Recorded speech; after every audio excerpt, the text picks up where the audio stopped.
안녕하세요. 과학이 빛나는 밤의 야간 서행 가이드 이준호입니다. 오늘은 또 이 밤중에 어디로 책 여행을 떠나볼까요? 그런데 오늘은 여행을 떠나기 전에 먼저 좀 따뜻한 이야기랄까? 해드릴 게 있습니다. 제가 얼마 전에 그 연하장을 보내드린다고 했었는데, 그 연하장을 받으신 분이 저한테 이제 그 블로그로 답장을 주셨어요. 사진하고 함께 보내주셨는데, 참 좀 되게 뭉클하다고나 할까요? 그 연하장 답장을 보내주신 분이 중증 장애인 재활연대를 이끌고 계시는 분이시래요. 그래서 그 단체에 같이 계시는 장애인 분하고 사진을 찍어가지고 되게 환하게 웃으시더라고요, 그분이. 그러면서 제가 보내드린 연하장하고 같이 사진을 찍어서 보내주셨는데, 참 뭐랄까, 하여튼 뜻깊은 일을 하시는 이런 분과 또 이 과학이 빛나는 밤을 통해서 이렇게 연결돼가지고 교류를 할 수 있다라는 게 참 신기하죠. 어떻게 보면 저랑 뭐 아무런 공통점이나 시간적 공간적으로도 뭐 인연이 생길 게 하나도 없는데, 단 하나 이 과학이 빛나는 밤이라는 방송 때문에 연결돼가지고 이렇게 교류를 할 수 있다라는 게 하여튼 제 입장에서는 되게 신기한 느낌이었습니다. 하여튼 앞으로 하시는 일이 잘 되셨으면 하는 바람입니다. 자, 그러면 오늘 읽어볼 책은 한 권으로 끝내는 세상의 모든 과학 233쪽. 이 그림이 좀 제가 그렇지만 좋네요. 이 그림은 뭐냐면 그 타실리 나제르 사막을 그린 그림인데 되게 이질적인 부분이 있어요. 뭐냐면 그 보통 우리가 사막 하면은 모래 언덕만 생각하는데, 이 타실리 나제르 같은 경우에는 그 모래 위로 거대한 암석이 솟아나 있어요. 마치 빌딩처럼. 그래서 이 이질적인 부분이 되게 좀 멋지기도 하고, 그러니까 수평과 수직이 만나는 거죠. 한번 일단 읽어보겠습니다. 모래사막 위로 우뚝 솟아오른 검은 돌기둥들은 웬만한 빌딩보다 크고 높습니다. 그 뒤로는 돌기둥들의 두목처럼 거대한 바위산이 자리 잡고 있는데, 마치 사막을 지배하는 거인들이 모래사막 위로 고개를 내밀고 방문자를 노려보는 것 같죠. 바위들을 보고 있노라면 사막의 진정한 주인은 바람에 흩날려 다니는 모래가 아니라 그들인 것 같다는 생각이 듭니다. 이 타실리 나제르 사막 같은 경우에는 이 이름도 되게 역설적이에요. 이름의 의미가 물이 흐르는 땅이거든요. 사막인데 물이 전혀 흐르지 않는데, 그러니까 예전에는 물이 흘렀던 거죠. 그래서 거기 암석에 새겨진 벽화 보면은 막 코끼리 그림도 있고 막 그래요. 그러니까 숲이 있었던 거죠. 물이 흐르고. 지금도 그 계곡 흔적이 있어요. 호수도 있고 흔적이 있는 거죠. 다 모래로 채워져 있지만. 근데 이제 이게 사막화가 되면서 건조화가 되면서 물들이 점점 사라져가고, 그래서 벽화가 이제 변하는 모습을 제가 책에다 그려놓기도 했었는데, 처음에는 코끼리, 그 다음에는 소가 돼요. 그래서 이제 거기에 이제 대부분 이제 초원으로 변했던 거죠. 그래서 사람이 이렇게 소를 데리고 다니면서 사육을 했던 그런 그림도 있고, 그 다음에는 이제 건조화가 더 많이 진행되면서 낙타 그림이 등장을 하는 벽화에, 그런 것도 제가 책에다가 그려놨었는데, 자, 오늘은 바로 이 사막 이야기, 물이 흘렀다가 물이 사라져버린 이야기를 가지고 또 서행, 책 여행을 여기저기로 떠나보려고 합니다. 첫 번째 여행지는 굉장히 먼 곳이에요. 지구에서 가장 멀 때는 한 1억 km 정도 이상 떨어져 있을걸요. 바로 화성. 지구와 굉장히 좀 유사하기도 하고, 예전에는 바다가 있기도 했던 화성이라는 행성으로 첫 번째 여행을 떠나볼 거고요. 다음 두 번째는 아프리카의 차드. 여기서 되게 멀죠, 우리나라에서. 차드에는 그 호수가 있어요, 유명한 호수가. 거기도 한번 또 가볼 거고요. 세 번째는 전쟁 속으로 우리가 또 한번 들어가 볼 겁니다. 근데 전쟁 이름이 좀 신기해요. 토요타 전쟁이라고. 그 자동차 회사 이름이에요. 전쟁에 왜 자동차 회사 이름이 붙어 있을까요? 이것도 신기하죠? 그리고 그 다음 여행지는 이제 미국입니다. 미국으로 가가지고 보너빌 사막 그리고 블랙록 사막 여기도 한번 여행을 해볼 거고요. 그 다음에 이제 축제도 구경을 한번 해볼 겁니다. 버닝맨 페스티벌이라고 있어요. 오늘은 참 되게 여행지가 다양하고 막 여기저기 흩어져 있고 그런데 이걸 어떻게 제가 하나의 코스로 연결을 해냈을지 기대를 또 해보시면서 들어주시면 좋을 것 같습니다.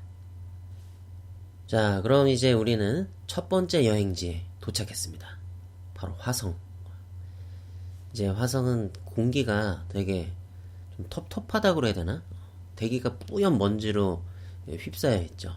우리 미세먼지 이런 거 굉장히 미세먼지가 가득한 그런 날을 한번 생각해 보시면 돼요. 좀 붉은색의 먼지가 하늘에 가득한 뿌연 상태에서 화성에 우리가 도착을 했는데요. 우리 앞에는 좀 이렇게 절벽 지형이 있어요. 지금 눈앞에 보이는데 그 절벽 지형에 이제 막 모래들이 막 흘러내리고 있는데 그 흘러내리는 그 황토색 모래 사이로 바위가 보여요. 근데 우리가 생각하는 그런 그냥 하나의 바위가 아니라 갈라져 있어요. 수평 방향으로 쫙 갈라져 있는 우리가 흔히 퇴적암 지층이라고 하는 바로 그 모습 정말 그대로예요. 그랜드 캐년이나 이런 데서 보면은 막 이렇게 수평 방향으로 가로 방향으로 쫙 갈라져 있으면서 쌓여 올라가잖아요, 지층이. 바로 그 모습이에요. 화성에 그런 바위가 있는 겁니다. 지금도 제가 그 사진을 보고 있는데 와, 전 이걸 보면서 진짜 좀 소름이 돋았어요. 진짜 바다가 있었구나, 화성에. 큰 바다나 호수가 없이는 이런 퇴적 지층이 형성될 수가 없거든요. 어디선가 그 모래나 흙 같은 거를 쓸어 와가지고 물이 계속해서 하나씩 한 층씩 쌓아 올린 거예요. 뭐 최소 수천 년에서 뭐 길면은 뭐 수백만 년까지도 시간이 걸렸겠죠. 그 오랜 시간 동안 바다가 있었던 겁니다. 이 층이 한두 층이 아니에요. 엄청나게 층이 많아요. 와, 정말 화성이 푸른 바다였구나. 예전에도 그 다큐멘터리 같은 데 보면은 화성이 바다로 뒤덮여 있었다고 하면서 CG로 보여주는 뭐 그런 장면도 있기는 했는데 전 그거보다 이게 훨씬 더 실감이 나는 것 같아요. 직접적인 증거이기도 하니까. 이걸 보면 진짜 타실리 나제르랑 상황이 비슷한 거죠. 물이 있었는데 사라진 화성. 자, 그러면 여기까지는 이제 좀 과거형이죠. 과거에 물이 있었는데 없어진 거. 그럼 이번에는 현재형으로 물이 없어지고 있는 상황. 그 상황에서는 또 어떤 일이 일어나나 그걸 또 알아보기 위해서 여행을 떠나보도록 하겠습니다. 자, 이번엔 우리가 아프리카의 차드에 와 있습니다. 아프리카 차드의 차드 호수. 나라 이름도 차드고 그 호수 이름도 차드예요. 그런데 이 차드라는 뜻 자체가 또 호수예요. 어떻게 보면 이제 뜻이 두 번 쓰인 거죠. 호수죠. 왜 이렇게 호수라는 이름을 강조해서 쓰여지게 됐냐면 이 차드라는 호수 자체가 뭐 그 주변에 물 자체가 되게 귀해요. 그래서 사람들이 그 호수 주변을 막 몰려들어가지고 호수를 되게 귀하게 생각하기도 하고 예전에는 이 호수가 훨씬 더 컸었어요. 거의 이 호수의 크기가 카스피의 2배 정도 되는 엄청나게 큰 크기였어요. 한반도 전체 크기보다도 2배 이상 더 클 거예요. 굉장히 컸는데 건조화가 진행되면서 많이 줄어든 거죠, 이 호수가.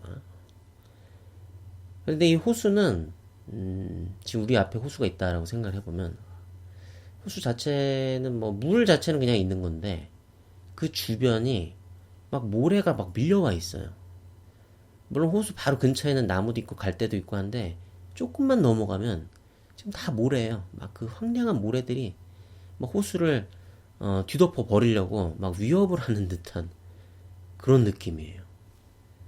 그 사하라 사막이 계속해서 확장이 되고 있는 상황이기 때문에 이 호수도 되게 위험한 거죠. 근데 어쨌든 사람들은 또 여기에 모여서 살아야 되니까 주변에 뭐 물이 뭐가 있겠어요. 그러니까 전부 다 이 호수에 의존해서 사는 거예요. 그 호수의 물을 이제 빼가지고 관계농업 하기도 하고. 그리고 원래는 이제 그 주변도 사실 다 초원이고 예전에는 그렇게 사막화가 안 됐었기 때문에 유목민들도 거기서 소나 뭐 이런 동물들을 키우면서 살았었는데 그 사막화가 돼버리니까 이 사람들도 어쩔 수 없이 다 이 호수 주변으로 모여가지고 뭐 더 이상 유목 활동을 하지 않고 농사를 짓기도 하고. 그런데 또 이게 쉽지가 않죠. 워낙에 많은 사람들이 몰려드니까 계속해서 분쟁이 일어나는 거예요.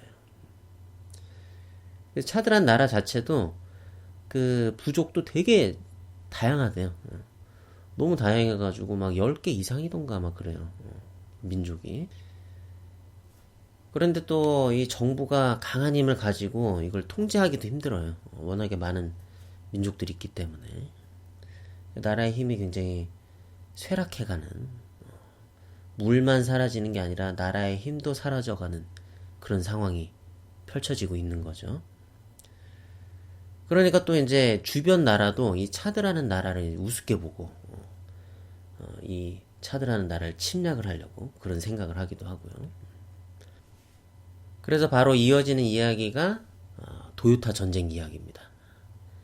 이 차드랑 국경을 마주하고 있는 나라가 리비아라는 나라인데, 리비아는 이제 북쪽에 있죠.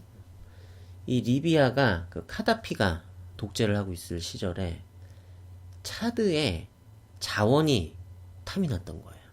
그 국경 근처 쪽에 뭐 우라늄 이런 게 매장이 돼 있었나 봐요. 리비아가 그 핵 개발을 한참 또 하기도 했었잖아요. 그러니까 더 우라늄이 탐났겠죠. 그래서 리비아가 전쟁을 일으킨 겁니다. 리비아는 당시에 이제 돈이 많은 나라였고 석유를 팔아가지고 그래서 뭐 전차니 뭐 전투기니 이런 것들 현대식 무기를 이끌고 차드를 침공한 거죠. 차드는 또 가난한 나라였고 당시에도 막 분열돼가지고 정신이 없었던 상황이고 하니까 우습게 보였던 거죠. 그래서 처음에는 막 치고 내려왔어요, 리비아가. 그래서 굉장히 깊숙이 차드를 침략해가지고 쭉 밀고 내려왔는데, 근데 이 전쟁에서 리비아가 이겼을까요? 이기지 못했어요. 결국엔 다 물러나야 했어요. 후퇴를 해야 했습니다. 바로 무엇 때문에 그랬냐면 도요타 랜드크루저. 이게 그 픽업 트럭처럼 생겼어요. 근데 이 픽업 트럭으로 어떤 일을 이제 해냈냐면 차드 사람들이 픽업 트럭 위에다가 이제 무기를 실은 거예요. 뭐가 막 엄청나게 대단한 무기라는 것도 아니고 뭐 기관총 이런 것들을 싣고 다니면서 전쟁을 한 거예요. 근데 이게 되게 사막 지형에서는 유리했나 봐요. 그런 어떤 게릴라전을 펼치기에. 그리고 그 리비아 군인들이 또 좀 방심을 해가지고 흩어져 있었대요.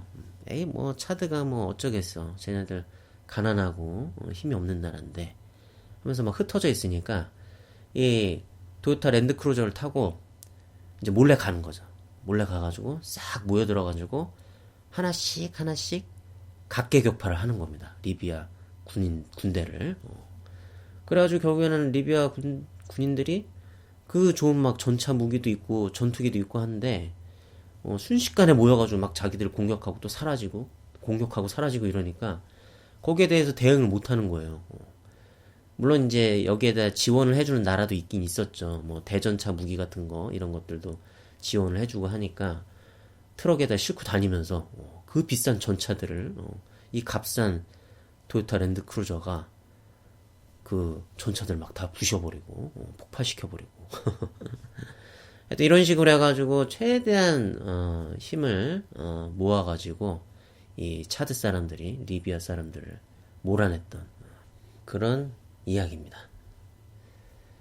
근데 뭐 전쟁에서 이기긴 했지만 그 이후로 뭐 이렇게 차드가 잘 살게 되고 막 단합을 해서 똘똘 뭉쳐가지고 나라가 발전되고 그랬으면 참 좋았을 텐데 그냥 거기서 또 끝이죠. 계속해서 또 분쟁은 일어나고 살기는 힘들고. 그러니까 이런 상황들이 세계에서 보면 이렇게 물이 점점 사라지면 비슷한 일들이 계속 일어나요. 건조화가 되는 지역에서 공통적으로 사실 일어나는 일입니다. 대표적으로 또 다른 예가 아랄해가 있죠. 카스피해 옆에 있는 바다였는데 거기도 이제 굉장히 큰 바다였는데 그 물을 다 빼내가고 또 우리 온난화 때문에 또 건조화가 많이 진행되고 그러다 보니까 그 바다가 굉장히 많이 줄어들었죠. 여기에 대해서도 제가 자료를 찾다 보니까 유튜브에 거기를 직접 여행을 간 우리 한국분이 계시더라고요. 근데 저 깜짝 놀랐어요. 저는 그 영상을 보면서. 그분이 이제 막 그 아라레를 보고 다시 숙소로 돌아가는 길이었는데 어떤 그 아라레 그 근처에 사는 그 원주민 청소년인 것 같은데 막 뭐라고 하면서 막 우는 거예요. 그러더니 갑자기 그 여행자한테 칼을 꺼내요. 그러더니 막 휘두르는 거예요. 뭐 다행히 막 크게 찔리거나 그러진 않았는데 도망을 잘 와가지고 이제 숙소에 와가지고 막 그 뛰는 가슴을 쓸어 내리면서 막 방송을 하시는데 와 참 그거 보니까 근데 그 주변 상황이나 이런 걸 보면 뭔가 그 청소년의 어떤 뭐랄까 마음이 좀 그걸 이해가 된다고 그래야 되나? 칼을 휘둘렀다는 게 잘했다는 게 아니라 그 주변 상황을 보면은 되게 희망이 없어요. 그냥 다 뭐 나무도 없더라고요, 보면은. 제대로 된 나무도 없고 그냥 진짜 다 그 황무지예요, 황무지. 정말 건조하고 메마른 황무지. 집들이 뭐 몇 채 있긴 있는데 그것도 다 막 무너져가는 집 같고 정말 아무것도 없어요. 그런데도 사람이 어떻게 살지? 뭘 먹고 사는 거지? 예, 그런 생각이 들 정도로. 그러니까 그 청소년 입장에서도 어떻겠어요? 그 사람 입장에서도 진짜 희망이 없는 거죠. 여기서 살아봐야. 그러니까 또 외부에서 온 여행자가 또 좀 고가가 보였겠죠. 보기 좋아 보이지도 않고 여기 와서 우리도 살기 힘든데 뭘 도대체 구경하는 거냐. 저러면서 또 시비를 걸려고 했던 건 아닐까. 그런 생각도 들었습니다. 하여튼 그래서 제가 좀 어두운 이야기만 지금 하긴 했는데 그런데 또 생각해보면 사막이 그렇게 어두운 면만 있는 건 아니에요. 사막이 줄 수 있는 새로운 무언가가 있습니다. 자유랑도 이게 연관이 되거든요. 그리고 사막이라고 해서 반드시 우리 이 생명체들이 살기가 물론 살기가 힘들긴 하지만 생명체들이 또 거기에 적응해서 이 생태계를 막 꽃피우기도 해요. 정말 깜짝 놀랄 만큼 그것에 대한 이야기를 또 해보도록 하겠습니다. 그러려면 또 우리가 미국으로 여행을 가봐야 됩니다. 이번 여행지는 미국의 보너빌 사막입니다.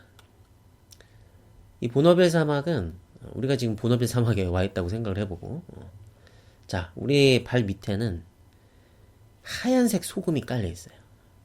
마치 방금 전에 눈이 내린 것처럼 이 하얀색 소금 사막이 정말 평평하게 쫙 깔려 있는 거예요. 저 멀리 지평선까지. 예전에 여기가 이제 소금 호수였던 거죠. 그래서 이 소금이 아주 평평하게 깔려 있는데 이 평평하게 깔린 소금 때문에 여기에서는 속도를 내기가 좋죠. 평평하니까 걸릴 게 하나도 없어요. 그러니까 자동차가 자기 최대한의 속도를 낼 수 있는 최적의 환경이 되는 겁니다. 그리고 또 하나 좋은 게 뭐냐면 자유로워요. 여기가 뭐 길이 있는 것도 아니고 그 뭐 도로 법상의 어떤 규제나 이런 걸 받을 게 하나도 없는 거죠. 그러니까 자유롭게 속도 경쟁이 펼쳐지는 겁니다. 그래서 이 보너빌 사막에서 세계 최초로 시속 1000km가 넘는 기록을 세웠어요. 자동차가.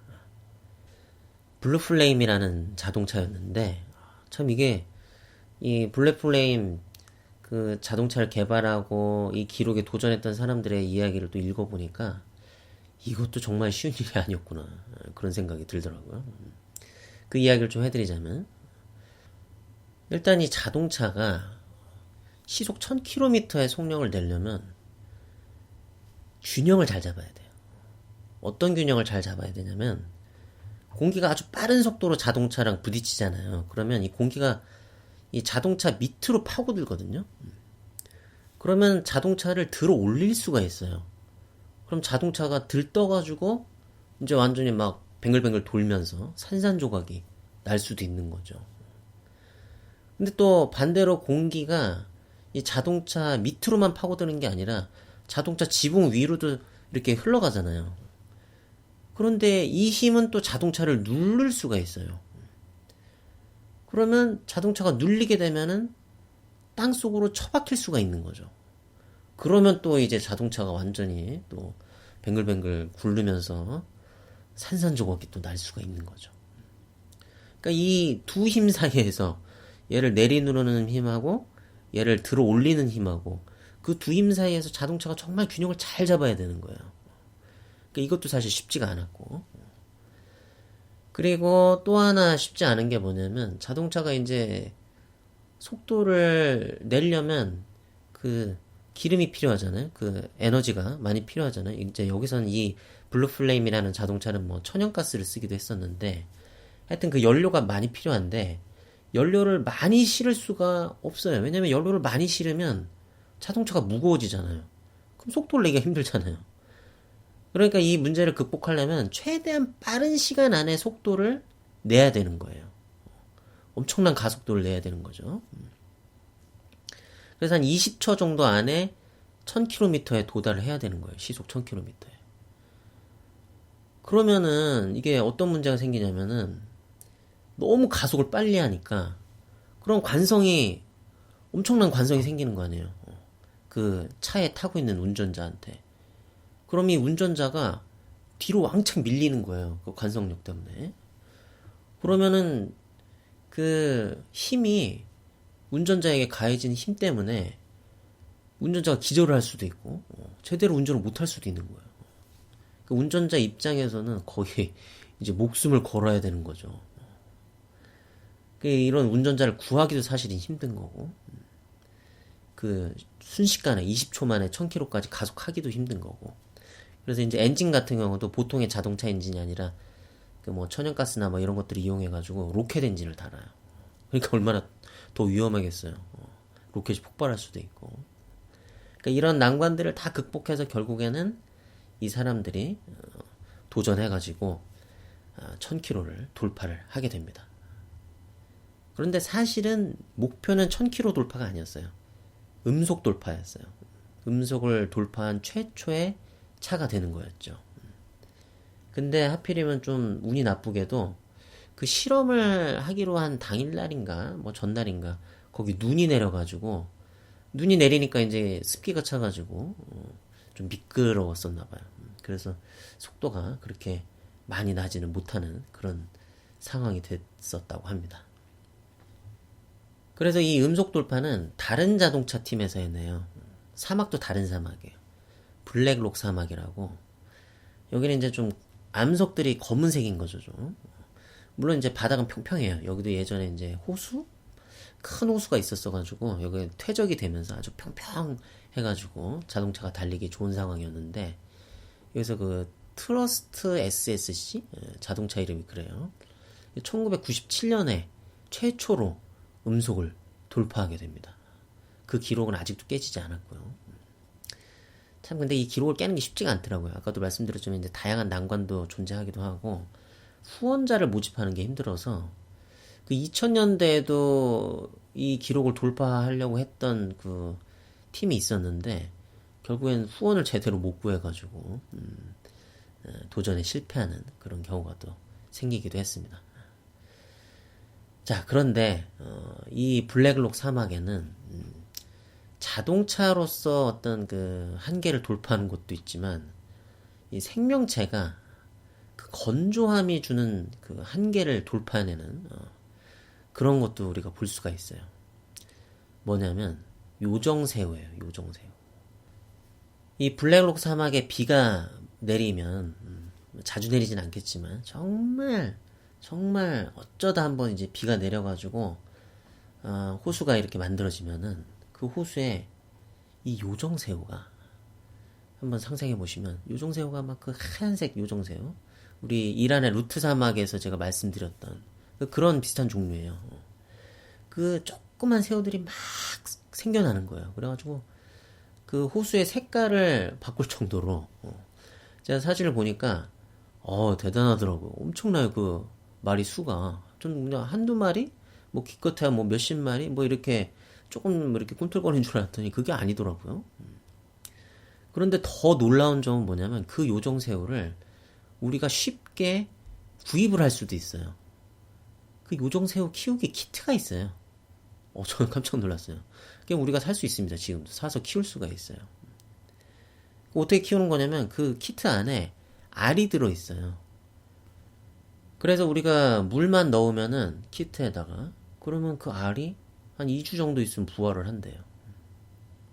진짜 대단하죠.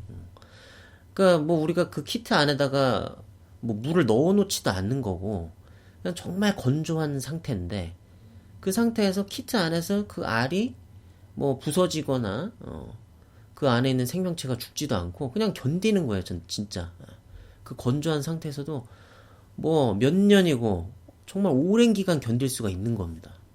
그러니까 그런 키트를 팔 수가 있겠죠. 신기하죠.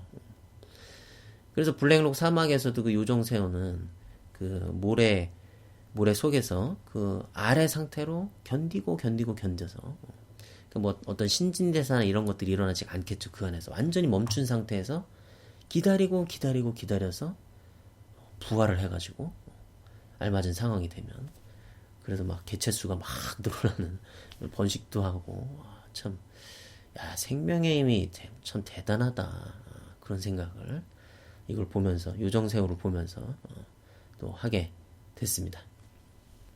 그런데 또 이 블랙록 사막에서는 이 요정새우의 생명력, 그 살아 움직이는 그런 힘 때문인지 또 신기한 축제가 열려요. 그래서 우리는 또 그 축제를 보러 여행을 떠나볼 수가 있죠. 자, 그럼 우리는 이제 그 버닝맨 페스티벌, 블랙록에서 열리는 버닝맨 페스티벌을 구경하러 왔습니다.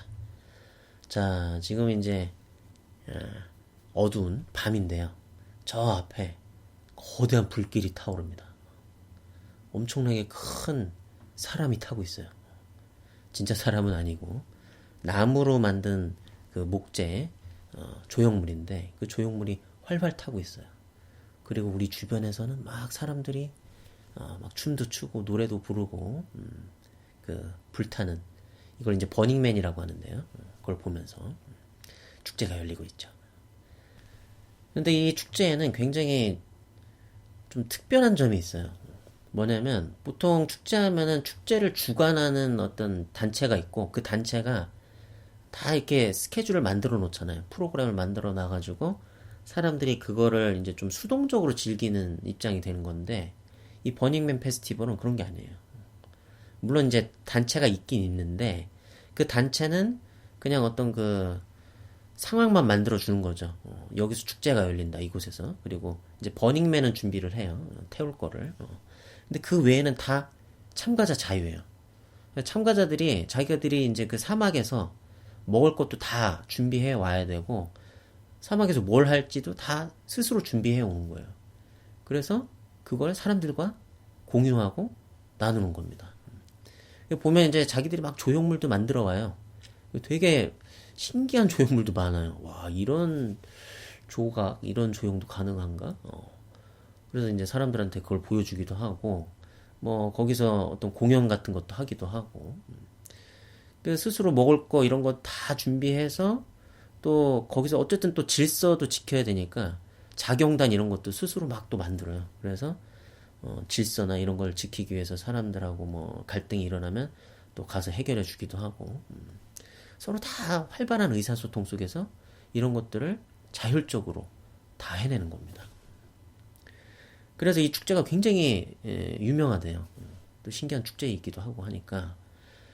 그래서 그 주변에 이제 실리콘밸리가 있는데 이 버닝맨 페스티벌이 열리면 실리콘밸리가 통통 빌 정도로 거기에 있는 그 유명한 인사들이 이 버닝맨 페스티벌에 다 오는 거예요. 뭐 일론 머스크니 뭐 빌 게이츠니 뭐 이런 사람들, 그리고 에릭 슈미트 뭐 구글 이런 사람들이 그냥 와가지고 그 사람들이랑 뭐 밥도 같이 먹고 어쩌다 보니까 일론 머스크랑 얘기도 하고 어쩌다 보니까 뭐 에릭 슈미트랑 산책도 하고 이런 식으로 알고 보니까 그랬었더라. 알고 보니까 나랑 같이 물 마시던 사람이 빌 게이츠였더라. 뭐 정말 빌 게이츠가 참여했었는지 그거는 잘 모르겠는데 하여튼 실리콘밸리의 정말 유명 인사들이 거기에 와가지고 그냥 보통 사람처럼 다른 사람들이랑 막 어울려서 지내는 그런 아주 신기한 축제다라고 합니다. 그런데 물론 이 버닝맨 페스티벌이 처음부터 갑자기 이렇게 큰 규모로 진행이 됐던 건 아니고 처음에는 그냥 그 캘리포니아 쪽 그 바다 해변가에서 그냥 이 사람들이 모여가지고 나무 인형을 태우는 처음엔 이제 작았겠죠. 그러니까 왜 보통 이런 거 많이 하잖아요. 해변에 가면은 모닥불 피워놓고 근데 모닥불 피워놓으면 좀 재미없으니까 좀 신기한 걸 한번 태워보자. 그래서 이렇게 목조 인형을 만들어서 이제 태웠었는데 하다 보니까 좀 재밌는 거예요. 사람들이 막 주변에서 이제 구경도 오기도 하고 와 뭐야 하면서 그러니까 좀 이 목조 인형도 점점 커졌겠죠. 그러니까 이제 나중에는 경찰들이 이제 그걸 보고 오 이렇게 큰 걸 태우면 안 되지 뭐 모닥불 정도야 괜찮다고 해도 그래서 막 못하게 하고 하니까 이 사람들이 이제 생각을 한 거죠. 어떻게 해야 되지? 이걸 어디 가서 이걸 좀 해보면 더 재밌을까? 해서 결국에는 이렇게 저렇게 저렇게 해서 이 블랙록 사막에 와가지고 이 버닝맨 페스티벌을 하게 됐다라고 합니다. 그런데 이 축제는 단순한 축제라기보다 하나의 도시. 이 사람들도 스스로를 그렇게 부르더라고요. 블랙록 시티라고. 사막에 한 일주일 동안 존재하는 신기루 같은 하나의 도시다. 왜냐면 사람들이 스스로 모여가지고 어떤 질서를 만들어내고 이제 기존의 어떤 미국이란 나라가 주는 그런 질서가 아니라 그런 규제가 아니라 스스로 거기서 막 뭔가를 만들어내면서 질서를 지키고 사회를 존재하게 만들기 때문에 자기들은 하나의 도시라는 거죠. 그래서 이름도 이제 블랙록 시티고요. 그런 어떤 이 사람들의 생각이나 이런 것들이 되게 참 특이하고 재밌었어요. 그러니까 사막이 주는 자유 때문에 이런 또 다른 무언가가 생겨날 수가 있는 거죠. 물이 사라져가는 사막, 아프리카의 차드 사막에서는 막 분쟁만 일어나고 뭔가 또 아라레도 그랬지만 뭔가 사라져가는, 없어져가는 상황이었는데 또 이런 미국의 사막에서는 뭐가 생겨나는 새롭게 창조되는 그런 일도 또 일어나는 걸 보면은 참 신기해요. 똑같은 사막인데 이렇게 상반된 일들이 일어나는 걸 보면 그리고 또 한 가지 제가 빼먹을 뻔했는데 이 화성의 사막에서도 비슷한 일이 일어나요. 보너빌 사막하고 블랙록 사막에서 속도 경쟁이 막 펼쳐졌던 것처럼 화성의 사막에서는 이제 기술 경쟁이 펼쳐집니다. 화성을 탐사하기 위해서 우리가 탐사선들을 보내잖아요. 근데 그 탐사선들도 정말 최고의 기술의 집약체죠. 화성에 착륙해서 안전하게 탐사하고 거기서 탐사한 것들을 그 내용을 지구에 보낸다는 게 쉬운 일이 아니니까. 이번에도 제가 이제 자료를 조사하면서 보니까 최신 탐사선에 드론을 실어서 보냈더라고요. 왜 굳이 드론이 필요하냐면 보통 이제 거기서 땅에서 다니는 탐사선 같은 경우에는 어떤 이제 관찰을 하고 싶은 곳이 있으면 가야 되잖아요. 근데 거기에 평지면 상관이 없는데 중간에 뭐 큰 바위가 있을 수도 있고 뭐 절벽이 있을 수도 있고 쉽지가 않은 거죠. 가기가 접근하기가. 근데 이제 드론을 띄워서 가면은 금방 쉽게 갈 수가 있으니까 또 원하는 각도에서 촬영도 할 수 있고 그래서 드론이 좋기는 좋은데 문제점이 있어요. 뭐냐면 화성의 대기가 너무 희박한 거예요. 지구의 100분의 1밖에 안 되거든요. 굉장히 적은 거죠. 그러니까 공기가 있어야지 그 위를 떠다닐 수가 있는 건데, 드론이. 우리가 수영을 할 때 물 위에 떠다니는 것처럼 드론도 공기 위를 떠다녀야 되는데 공기가 너무 희박하니까 어쨌든 이제 드론을 거기서 띄우려면 엄청 가볍게 만들어야 되는 거예요. 이 드론을 굉장히 가볍게 만들어야 그 100분의 1밖에 안 되는 희박한 대기에서도 뜰 수가 있고. 근데 또 그렇게 되면 다양한 문제들이 생기죠. 가볍게 만들면 튼튼하게 만들 수가 없어요. 당연하죠. 좀 얇게 만들고 가볍게 만들다 보니까 이제 뭐 부품이나 이런 것도 튼튼한 금속은 못 쓰고 좀 플라스틱이나 뭐 이런 쪽으로 많이 쓰겠죠. 그리고 또 오래 날기가 힘들죠. 거기 또 충전지도 뭐 큰 걸 달 수가 없으니까. 하여튼 그런 여러 가지 어떤 난점들, 문제점들을 이제 극복해서 과학자들이 또 최신 기술 드론을 만들어 가지고 이번에 또 탐사선에 실어서 보냈다라고 합니다. 네, 하여튼 그래서 오늘은 이 물이 사라진 사막, 이걸 소재로 해서 화성부터 해가지고 굉장히 다양한 곳을 여행을 해봤는데요. 지식세계의 이곳저곳을. 오늘은 또 이 세상을 어떻게 다르게 볼 수 있을까요? 오늘은 화요일로 한번 해보죠. 화요일이 화성의 날이라고도 볼 수 있거든요. 이게 영어로 이제 Tuesday인데 이게 게르만 민족이 자신들이 믿는 전쟁의 신인 티르의 이름을 따가지고 지은 거래요. 이렇게 원래 이제 로마 사람들은 이 화성이 이제 전쟁의 신이니까 그래서 마르스의 이름을 따서 붙여줬었는데 게르만 민족이 이걸 이제 자신들의 신의 이름을 따가지고 튜스데이라고 부른 거죠.